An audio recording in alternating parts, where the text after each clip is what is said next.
Good morning, 12th class. Today we are going to start with our chapter 5, and that is organizing. The word organizing or the word organization originates from the term organism, and its meaning is with that structure which is divided into various parts and which is necessary to be joined as coordinating unit. Every industrial institution is divided into several departments, right? I have written also that today industries have various departments such as sales department, production department, power department, accounts department. Further, the production department is divided into three parts, that is land, labor and capital. See, when any organization have different kinds of department, the work is going to be very expand and it is very difficult to manage all the things. So in the process of organizing we do the same. Today industries are based on labor division and specialization, right? And because of which there is increase in the departments of every industries, such as department of raw material, machine, production department, power department and accounts department, right? These departments perform their work with the help of various means of production. I have told you that production department is have the help of labor, land and capital, right? They also have management and an entrepreneur. Every department works separately and in a well organized manner. So if they will not organize or if they will not do work in an organized way, they will not get the success, right?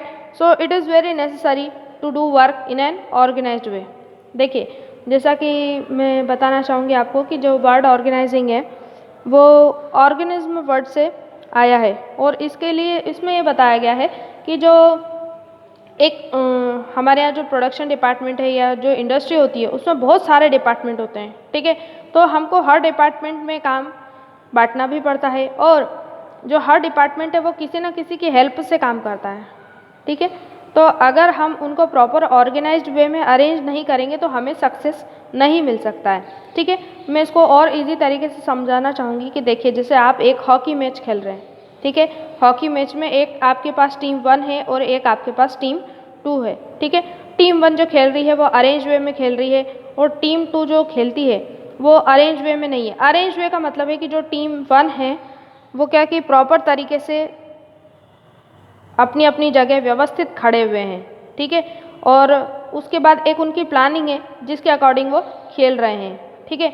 उसकी तुलना में आप team 2 को देखें, when you see the team 2 guys, they are not in the arrange way, means they are not playing with the planning, they are standing in a disarrange way, right. वो एक arrange वे में नहीं खेल रहे, ठीक है। तो डेफिनेट सी बात है, जो प्लानिंग से खेलेगा, एक व्यवस्थित तरीके से खेलेगा, उसको सक्सेस मिलेगा और वो जीत जाएगा। और जो जिसके पास प्लानिंग नहीं होगी, जिसका तरीका अरेंज नहीं होगा, तो वो क्या होगा, वो टीम हारने के चांसेस, उसकी संभावनाएं बढ़ जाती है, ठीक है। Therefore before beginning any work it is proper to organise it, ठीक है। किसी भी काम को शुरू करने से पहले जरूरी होता है कि आप उसे ऑर्गेनाइज करें। This is also applied in industries. If any industry run it's industry is well arranged way, then the success is certain.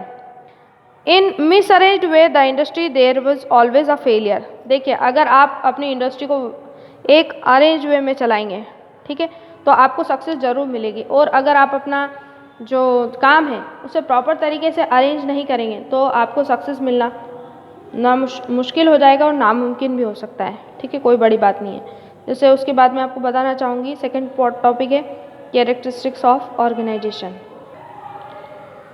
See, for every organization, goals are necessary. According to the goal, organization of structure is made. In the case of unclear goal, the organization would not be effective. आपकी organisation तभी effective होगी जब वहाँ पे कोई गोल होगा, और ये जरूरी होता है कि हर ऑर्गेनाइजेशन में गोल हो। Second point is group of person. See, organisation is made of individual, the group of animal, birds and other creatures can not be organisation.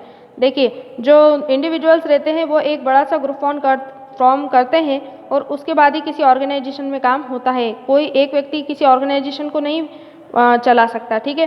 पर आप देखें कि ग्रुप ऑफ पर्सन्स ही ऑर्गेनाइजेशन फॉर्म करते हैं। ऐसा नहीं है कि आपने जानवरों का ग्रुप है या बर्ड्स का जो ग्रुप है आप उसको ऑर्गेनाइजेशन बोलेंगे, ठीक है। Dividing the functions among these peoples mutually the goals of enterprise can be achieved. Only one person can not create organisation. एक व्यक्ति से कोई भी ऑर्गेनाइजेशन नहीं बनता, आपको बहुत सारे लोगों में काम बांटना पड़ेगा, उनका ग्रुप फॉर्म करना पड़ेगा, उसके बाद ही आप किसी ऑर्गेनाइजेशन को क्रिएट कर सकते हैं। Third one is leading and directing. In every organization, leader plays an essential role, right? And the leader directs the individual for the objectives of organization. हर एक ऑर्गेनाइजेशन में एक लीडर होना ज़रूरी होता है, ठीक है, और लीडर एक इम्पॉर्टेंट रोल प्ले करता है। बिना किसी भी लीडर के आप ऑर्गेनाइजेशन को सक्सेस की तरफ नहीं ले जा सकते, ठीक है। The fourth topic is universal process, right? This one is the universal process. In organization there is a quality of universality. In both the institution, commercial and non-commercial, organization is compulsory, right? देखिए, चाहे आपकी organisation commercial हो या non commercial हो, उसको organise करना बहुत ही ज़्यादा असेंशियल होता है, ठीक है। The next topic is the last topic is dynamic. Organisation is never constant but dynamic. With the course of time there is a change in organisation. Organisation कभी भी फिक्स नहीं रहता, वो बार बार चेंज होता रहता है, इसलिए उसको डायनामिक कहा गया है, ठीक है। जैसे जैसे सिचुएशंस बदलती जाती है, जैसे परिस्थितियाँ बदलती जाती है, ऑर्गेनाइजेशन में भी चेंजेस आते जाते थे, ठीक है। तो ये है कैरेक्टरिस्टिक्स और मीनिंग है ऑर्गेनाइजेशन का, ठीक है। और if anybody is having any doubt then you can ask personally on my WhatsApp. Okay.